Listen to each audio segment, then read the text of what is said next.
ये वीडियो में हम लोग स्वास्थ्य फूड टेक के बारे में बात करने वाले हैं। ये कंपनी 19 फरवरी को अपना एसएमई आईपीओ लेके आने वाली है।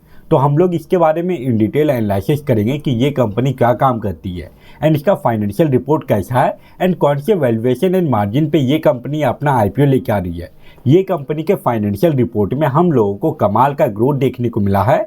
दैट्स वाई अगर आप अगले वीक किसी भी आईपीओ में इन्वेस्टिंग करने का सोच रहे हैं तो ये वीडियो आप लोगों के लिए काफ़ी यूजफुल होने वाला है। तो वीडियो को एंड तक जरूर देखिएगा एंड अगर आप ये चैनल पे पहली बार आए हैं तो चैनल को भी सब्सक्राइब कर लीजिए।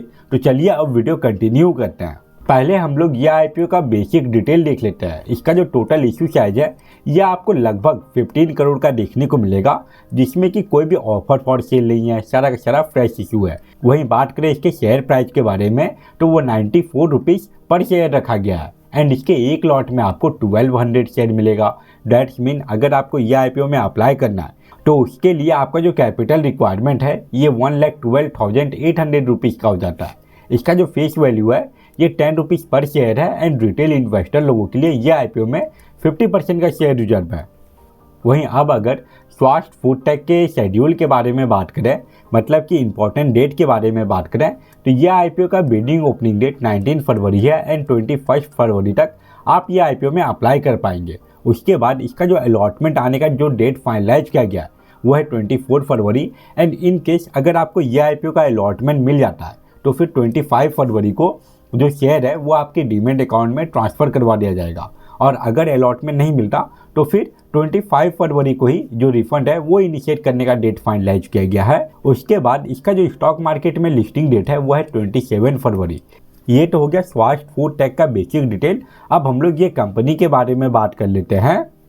स्वास्थ्य फूड टेक इंडिया जो क्रूड ऑयल होता है उसको प्रोसेस करके राइस बर्न ऑयल निकालती है एंड उसके बाद ये इसका सेल ऑयल मैन्युफैक्चरिंग कंपनी हुआ या फिर जो ऑयल का जो पैकेजिंग करती है वैसे कंपनियों को बेच देती है। एंड अगर इसकी कैपेसिटी के बारे में बात करें तो जुलाई 2024 में इसका पर डे का जो कैपेसिटी है ये 125 मैट्रिक टन का था एंड इसका जो मैन्युफैक्चरिंग यूनिट है, इसका जो प्रोसेसिंग यूनिट है वो आपको वेस्ट बंगाल में देखने को मिलेगा। अब हम लोग ये देख लेते हैं कि ये कंपनी का जो रेवेन्यू आता है वो कौन से स्टेट से आता है एंड कितना % का आता है।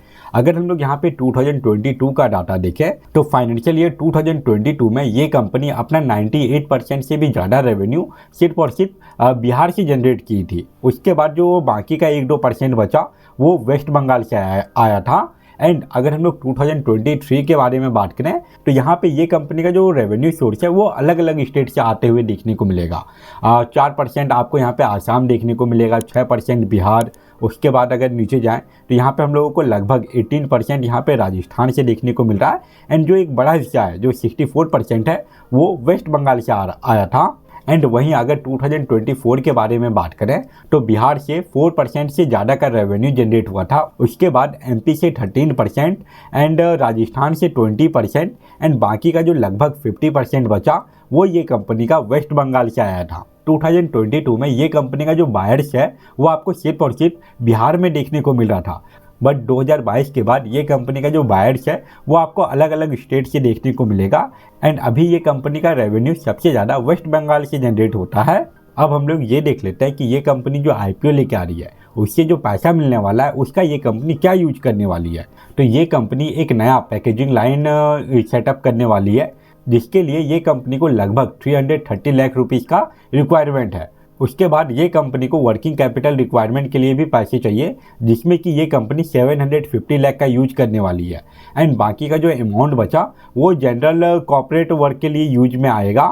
ये था स्वास्थ्य फूड टेक का बेसिक डिटेल। अब हम लोग इसके सबसे इम्पोर्टेंट पार्ट पे चलते हैं जो कि है ये कंपनी का फाइनेंशियल रिपोर्ट। स्वास्थ्य फूड टेक का फाइनेंशियल रिपोर्ट में हम लोगों को फाइनेंशियल ईयर 2022 से लेकर फाइनेंशियल ईयर 2024 तक का कंप्लीट डाटा दिया गया है। इसके अलावा फाइनेंशियल ईयर 2025 का Q1 का डाटा दिया गया है, मतलब कि ये 3 मंथ का डाटा है। एंड अगर हम लोग ये कंपनी का रेवेन्यू देखें तो इसमें हम लोगों को ईयरली बेसिस पे लगातार काफ़ी अच्छा ग्रोथ देखने को मिला है। 2022 में ये कंपनी का जो रेवेन्यू है वो आपको 1.22 करोड़ का देखने को मिल रहा था, जो कि 2023 में इंक्रीज होकर लगभग 100 करोड़ तक पहुंच चुका था। एंड 2024 के बारे में बात करें तो वो साल ये कंपनी का जो रेवेन्यू है ये 133 करोड़ से भी ज़्यादा का था।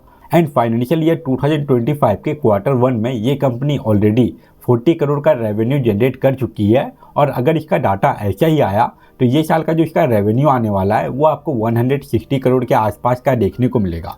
वहीं बात करें ये कंपनी के नेट इनकम के बारे में तो उसमें हम लोगों को और भी अच्छा ग्रोथ देखने को मिल रहा है। फाइनेंशियल ईयर 2022 में इसका जो नेट इनकम है ये 0.01 करोड़ का था, मतलब कि ये सिर्फ और सिर्फ 1 लाख का इसका नेट इनकम था। 2023 में इसके नेट इनकम में उतना बड़ा ग्रोथ नहीं आता, बट फाइनेंशियल ईयर 2024 में इसका जो नेट इनकम है वो हम लोगों को 1.93 करोड़ का देखने को मिलता है।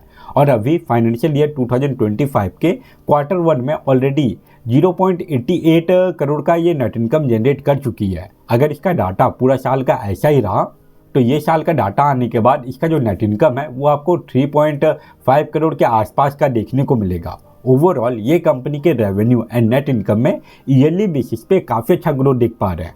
भले ही ये नंबर में उतना ज़्यादा नहीं है, बट अगर आप इसको परसेंटेज में कन्वर्ट करोगे तो इसका जो ग्रोथ है वो आपको काफ़ी ज़्यादा देखने को मिलेगा। और जैसा ये कंपनी का फाइनेंशियल रिपोर्ट है वो सब को देखते हुए ये कंपनी लॉन्ग टर्म में इन्वेस्टिंग करने के लिए एक अच्छा ऑप्शन है। वहीं अब अगर बात करें इसके वैल्यूएशन एंड मार्जिन के बारे में तो इसका जो EPS है वो आपको 5 से ज़्यादा का देखने को मिलेगा।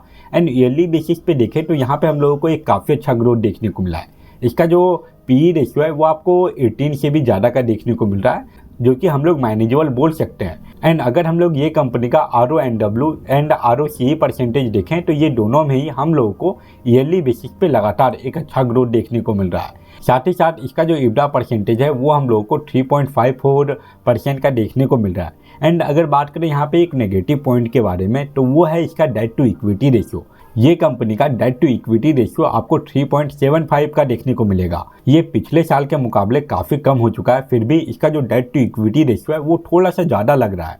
ओवरऑल हो सकता है कि ये SME IPO लॉन्ग टर्म में काफ़ी अच्छा परफॉर्म करे। वहीं बात करें शॉर्ट टर्म के बारे में तो उसके लिए ये IPO का GMP काफ़ी इंपॉर्टेंट हो जाता है। एंड फिलहाल ये IPO की GMP में कोई भी मोमेंटम नहीं है, इसका GMP 0 रुपीज़ का है। अगर इसके GMP में सडनली कोई इंक्रीमेंट आता है या फिर ये IPO के रिलेटेड कोई और न्यूज़ या फिर अपडेट आता है तभी मैं इसके ऊपर एक अपडेटेड वीडियो बना के अपलोड कर दूंगा। तो वो सारे वीडियो का अपडेट पाने के लिए आप चैनल को भी सब्सक्राइब कर लीजिए। तो ये था स्वास्ट फूड टेक का कंप्लीट एनालिसिस। आई होप आपके लिए ये वीडियो यूजफुल रहा होगा। एंड अगर आपको ये वीडियो यूजफुल लगा तो वीडियो को लाइक जरूर करें।